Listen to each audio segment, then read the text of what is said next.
Voting analysis గురించి మాట్లాడుకుందాం. Voting analysis గురించి మాట్లాడుకునే ముందు మనం సుమన్ శెట్టి అన్న గురించి మాట్లాడుకోవాలి. మామూలు కూడా కాదు, నిన్న కెప్టెన్ అయ్యాడు సుమన్ శెట్టి అన్న. అసలు ఎలా ఉండదంటే సుమన్ శెట్టి అన్న ప్రపంచం ఎలా ఉంటుందంటే మామూలుగా ఉండదు.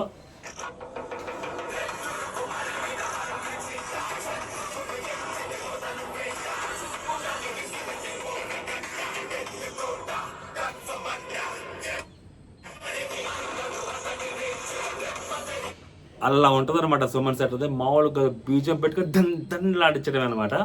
సుమన్ శెట్టి అన్న కెప్టెన్ అయ్యాడు. అరే అంతెందుకు అంత బిల్డప్ ఇస్తున్నావు, నార్మలే కదరా అంటే లేదు లేదు, ఒక పర్టికులర్ పర్సన్ నేనే కాదు, ఇప్పుడు నేను ఇక్కడ ఎంత బిల్డప్ ఇస్తున్నానో నాకంటే లోపల హౌస్ మేట్స్, ఏది ట్రోఫీ గెలవడానికి వెళ్ళిన one of the house mates ఆయన లోపల నుంచి బయటకు పరిగెత్తుకుంటా వస్తా ఉంటే, కెప్టెన్ అవ్వడానికి గంట కొట్టడానికి వస్తుంటే ఒక్కడు కూడా సైలెంట్గా ప్రతి ఒక్కడు చీర్ చేశారు. ప్రతి ఒక్కడి కళ్ళల్లో ఆనందం. సుమన్ శెట్టి అన్న కెప్టెన్ అవుతున్నారు అన్న ఆనందం. మరి లోపల ట్రోఫీ గెలవడానికి వెళ్ళిన కంటెస్టెంట్స్కే తోటి కంటెస్టెంట్ కెప్టెన్ అయినప్పుడు ఆ రేంజ్ అనిపిస్తే బయట నుంచి చూస్తాను మనకేమనిపించాలి, ఒక రేంజ్ అనిపించాలా లేదా? సో అలా అనిపించిన వాళ్ళు ఎవరైనా ఉంటే లైక్ చేయండి. సో సుమన్ శెట్టి అన్న ఓటింగ్ బీభత్సంగా పెరిగింది, మామూలు కూడా కాదు. లైవ్లోనే జరిగింది అప్డేట్. ఇంకా ఈరోజు టాస్క్లో జరగల, శుక్రవారం రోజు రాత్రికి శివాలు ఎత్తిపోద్ది ఓటింగ్ అంతా. సో అన్న కెప్టెన్ అయిపోయాడు కాబట్టి, ఎందుకంటే అక్కడ జరిగిన పరిణామాలు అలాగ ఉంటాయి. కెప్టెన్సీ టాస్క్ చాలా చిన్నదే అవ్వచ్చు, కానీ చుట్టుపక్కల ఇచ్చిన ఎలివేషన్లు, తర్వాత ఆయన ఇచ్చిన ఒక ప్లెడ్జి అసలు మామూలుగా కూడా కదా, నెక్స్ట్ లెవెల్ అనిపిస్తుంది అనమాట. అందుకని సుమన్ శెట్టి అన్న ఓటింగ్ కూడా పెరగబోతుంది. సో సుమన్ శెట్టి అన్న voting as of now second ప్లేస్లో ఉంది. ఓకేనా? ఇంతకీ hello all, welcome to our channel. నా పేరు మహేష్ చంద్ర. కొత్తగా మన ఛానల్ చూస్తుంటే లైక్ చేయండి అబ్బా. ఓకే, జనరల్గా అడుగుతున్నా, నార్మల్గా అడుగుతున్నా, లైక్ చేసేసేయండి ప్లీజా, ఎక్కువ మందికి రీచ్ అయింది. నెక్స్ట్ డెమోన్ గురించి మాట్లాడుకుందాం. సో డెమోను డేంజర్ జోన్లో ఉన్నాడేమో అనిపిస్తూ ఉంటుంది. అసలు ఎంత డేంజర్ జోన్లో ఉన్నాడంటే, నిన్న లైవ్ చూసిన తర్వాత ఒక నాటి చిరాకు కాదు, మామూలుగా కాదు, నెక్స్ట్ లెవెల్ చిరాకేసింది. మనస్సాక్షి మీద ఉంటే మీరు ఎవరికైనా కానీ మీ ఆత్మసాక్షిగా చెప్పండి, నిజంగా లైవ్లో చూసిన తర్వాత నిన్న మధ్యాహ్నం చిరాకేయలేదా? డెమోన్ ఫ్యాన్స్ నా దాంట్లో మెసేజ్ చేశారు ఇన్స్టాగ్రామ్లో, అన్న చిరాకేస్తుందని లైవ్ చూడాలంటే ఏందని ఇట్లా అయిపోయాడని. నేను డెమోన్కి నేను చాలా ఎలివేషన్లు ఇచ్చా. నా ఇన్స్టాగ్రామ్లో రీల్ కూడా ఉంటుంది, ఇప్పటికీ కూడా ఉంటుంది. The most underrated contestant in Bigg Boss season 9 Telugu అని చెప్పి క్లియర్గా కూడా చెప్పా. ఇప్పటికీ అదే స్టాండ్ మీద ఉంటా. బట్ కొంచెం ఆ స్టాండ్ తగ్గుతూ ఉంటుందేమో, నా వైపు నా ఆశలు సన్నగిల్లుతున్నాయేమో అని అనిపిస్తూ ఉంటుంది డెమోన్ పర్ఫార్మెన్స్ చూసి. ఎందుకంటే టూ మచ్ ఓటింగు లేదు.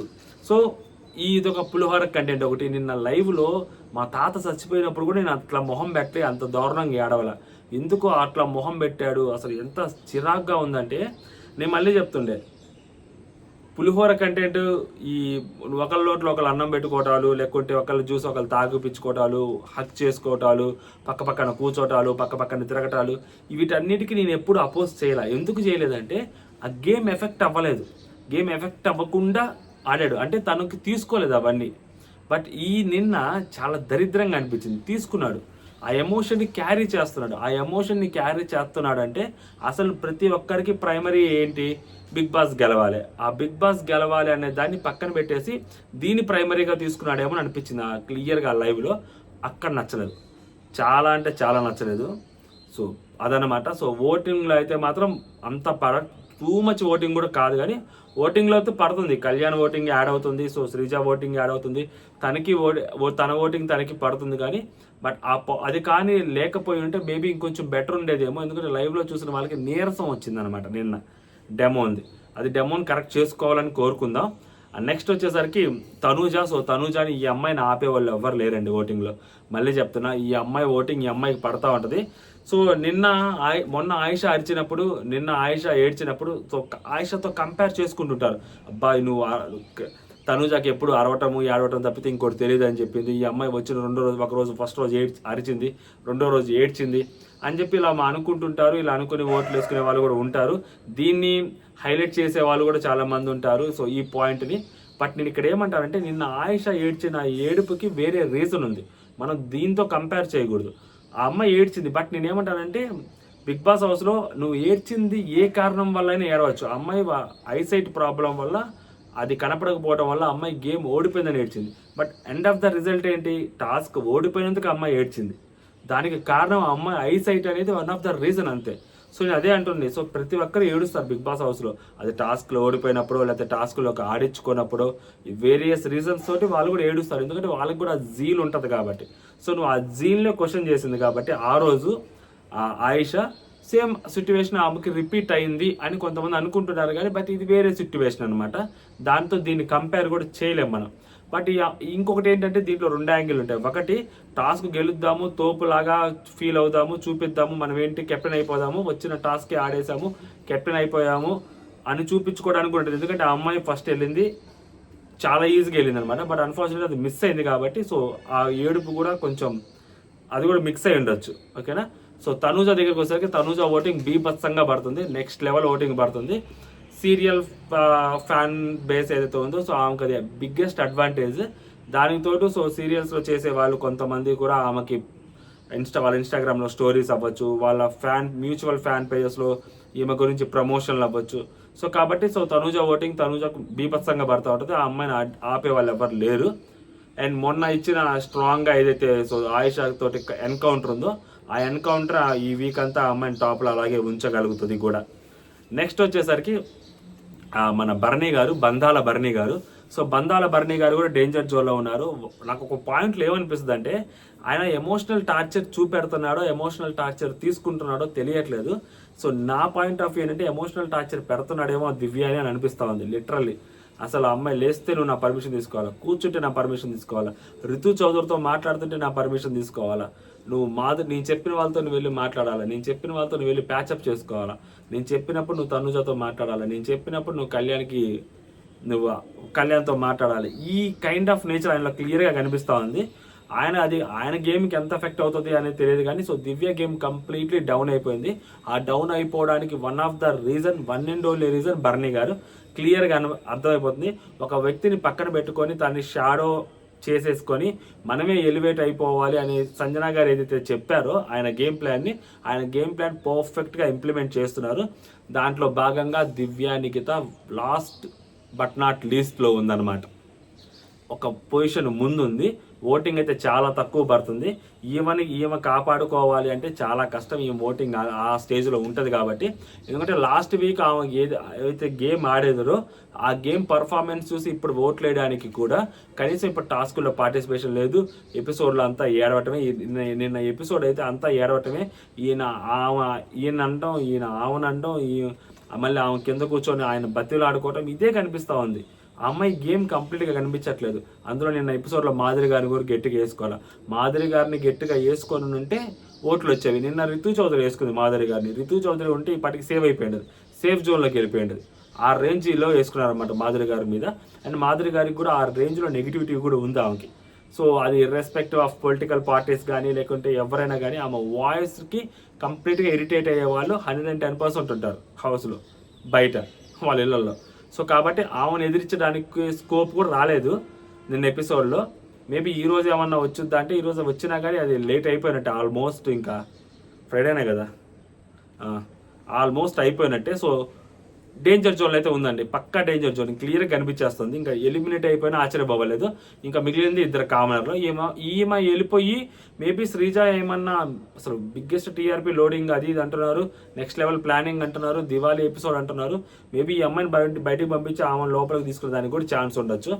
బట్ పోయే కొద్దీ మాధురి గారితో గట్టిగా గొడవలు వేసుకునేది ఈమె అని మనకు అనిపిస్తుంది కదా. చూసారు ఇక్కడ తెలివితేటలు భరణి గారిది. ఈమె మాధురి గారితో గొడవ పడితే మనకి ఓట్లు వస్తాయి, ఆమెకి ఓట్లు పడతాయని చెప్పి మనం ఇక్కడ మాట్లాడుకుని ఉంటే అదే భరణి గారు నువ్వు మాధురి గారితో సార్ట్అవుట్ చేసుకో, మంచిగా ఉండు మాధురి గారితో అంటున్నాడు. ఎందుకు ఉండాలి ఆమె మంచిగా? ఆ అమ్మాయికి ఏం అవసరం మంచిగా ఉండాల్సిన అవసరం? ఆమె మంచిగా ఉండనప్పుడు ఆమె మనసులో ఏదో పెట్టుకొని ఈ అమ్మాయిని అంటున్నప్పుడు ఈ అమ్మాయి తిరిగి ఆమెను అనొచ్చు కదా. మధ్యలో ఈయన రాయిబారం ఏంటి? ఇది ఎందుకు నాకు అర్థం కాదు. అసలే ఇంతక లైవ్లో డెమో చేసిన ఒక పెంట విషయం డెమో చేసింది నేను లైవ్లో, మర్చిపోలేకపోతాండా. మధ్యలో ఈయనొకడు అసలు ఈయనకేం సంబంధం? ఆ అమ్మాయికి అమ్మాయి ఆడుకుంటుంది కదా, ఆమెకి కాన్ఫ్రంటేషన్ ఉంటే ఆమె నిలబడుతుంది. ఆయన నిలబడటం ఇష్టం లేదు, దివ్య నిఖిత వెళ్ళిపోవాలా ఆయన మనసులో అదే ఉందేమో, నాకు అర్థం కావట్లే. ఈయన డేంజర్ జోన్లో ఉన్నాడు, ఆ అమ్మాయిని డేంజర్ జోన్లో పెడుతున్నాడు, మన డెమోను డేంజర్ జోన్లో ఉన్నాడు. ఇప్పుడు నేను చెప్పబోయే పేరు రాము రాథోడ్, ఇతను ఫస్ట్ నుంచి డేంజర్ జోన్లో ఉన్నాడు లేండి. ఇతను అసలు మామూలు వ్యక్తి కాదు. అసలు ఇతనికి ఏం చెయ్యాలనుకుంటున్నాడో ఏం చేస్తున్నాడో ఇతనికే తెలియట్లా. హౌస్లో ఈ వీక్ అయితే కంప్లీట్గా కూర్చొని ఉన్నాడు, అప్పుడప్పుడు ఒక మాట మాట్లాడుతున్నాడు. ఎపిసోడ్లో 1 నిమిషం అయితే కనిపిస్తున్నాడు, గంట ఎపిసోడ్లో అలా మెరుపు దిబ్బలాగా వెళ్ళిపోతున్నాడు అనమాట. నిన్న మన లైవ్లో అంటుంటాడు అనుకుంటా, అదేంటన్నా అందరూ చూసిన మాధురి గారు వెనకే తిరుగుతా ఉన్నారు, ఓకే ఆ ఇమ్యూనిటీ ఉందని చెప్పి ఆమె దగ్గర అలా తిరుగుతున్నారా? నాకు అవసరం లేదు, నేను వైల్డ్ కార్డ్స్లో తిరుగుతుంది దానికోసమే అని అనుకుంటున్నారేమో వాళ్ళు, నేను ఈజీగా సేవ్ అయిపోతానంటే మాట్లాడుతున్నాడు. బట్ మనోడి మనసులో కూడా వాళ్ళతో ఉంటే మనకి ఏదైనా అడ్వాంటేజ్ ఉంటుంది అనే ఉంటున్నాడు. ప్రతి ఒక్కరికి ఒక్కొక్క లెక్కలు ఉంటాయి. సో ఆ లెక్కలు బొక్కలు మారితే మామూలు ఉండదు కాబట్టి క్లారిటీ ఉంది. ఎందుకంటే మొన్న నామినేషన్స్లోకి రాలేదు, అంతకుముందు ఎప్పుడో నామినేషన్స్లోకి వచ్చారు. లాస్ట్ వీక్ పర్ఫార్మెన్స్ ఏం లేదు, టాస్క్లు ఆడింది లేదు, సంచాలకుగా తప్పులు చేసి ఉన్నాయి, కెప్టెన్గా గుడ్ అని చెప్పినా కానీ లోపలికి వచ్చిన ఎవ్వరు ఏ ఒక్కరు కూడా ఏ 5 స్టార్ కూడా అతనికి ఎలివేషన్ ఇచ్చింది లేదు, ఏమీ లేదు.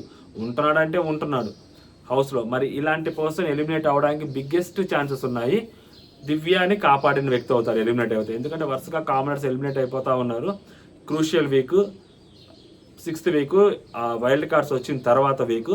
సో ఇప్పుడు కానీ రాము రాథోడ్ కానీ వెళ్ళిపోతే మాత్రం అసలు నెక్స్ట్ లెవెల్ ఉంటుంది రేపు నుంచి గేమ్. ఎందుకంటే రాము రాథోడ్ వెళ్ళిపోతే బర్నీకి ఒక భారం తగ్గిద్ది. ఆ బర్నీ ఒక్కొక్క బర్నీ మీద ఉన్న భారాన్ని తగ్గించాలి బిగ్ బాస్, లేదంటే బర్నీనైనా బయటికి పంపించేయాలి. ఏదో ఒకటి జరగాలి. ఇప్పుడు కరెక్ట్ టైం వచ్చింది.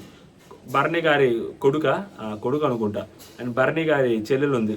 మరి వాళ్ళిద్దరిలో ఎవరో ఒకరు పంపించి ఒక భారాన్ని తగ్గిస్తే, కూతురు ఆల్రెడీ సైడ్ అయిపోయింది లేండి, కూతురు పట్టించుకోవట్లేదన్న సంగతి కూడా వీళ్ళు లోపల రాము రాథోడ్ అంటుంటాడు. ఆయన చూసారా, కళ్యాణ్ తోటి కొంచెం ఉండంగానే మిమ్మల్ని అసలు పట్టించుకోవట్లేదు, మీతో పెద్ద మాట్లాడట్లేదని మన రాము రాథోడే చెప్తుంటాడు అక్కడ.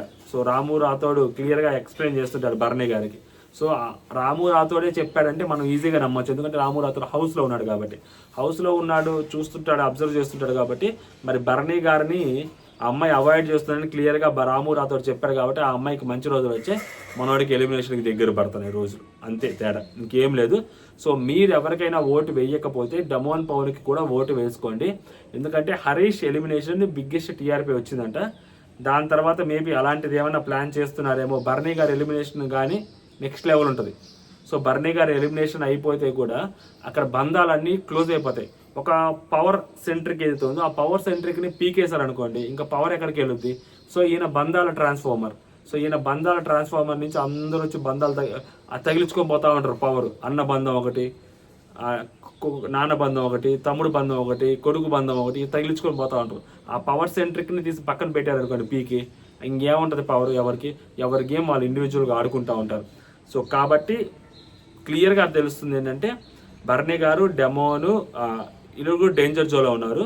ఎలిమినేషన్ జోన్లోకి వచ్చేసరికి దివ్య, నిఖిత, రాము ఉన్నారు. ఆ దివ్య, నిఖిత, రాములో ఒకరిని పెట్టి వీళ్ళిద్దరిలో కూడా ఒకరిని పెట్టే ఛాన్సెస్ కూడా లేకపోలేదు. చూసుకోండి, అసలు ఏమన్నా అటు ఇటు కానీ అయితే నలుగురికి పెద్ద తేడా ఏం లేదు. ఓటింగ్లో కూడా దగ్గరగానే ఉంది.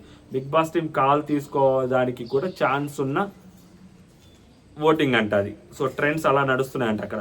సో కాబట్టి బిగ్ బాస్ టీం కాల్ తీసుకోవచ్చు, కాల్ తీసుకొని వాళ్ళకి నచ్చింది వాళ్ళు చేయొచ్చు, అదన్నమాట సంగతి. సో మీరు ఎవరికి ఓట్ వేసారనేది కూడా కామెంట్ చేయండి. కొత్తగా మన ఛానల్ ఎవరు చూస్తుంటే సబ్స్క్రైబ్ చేసుకోండి. జై హింద్.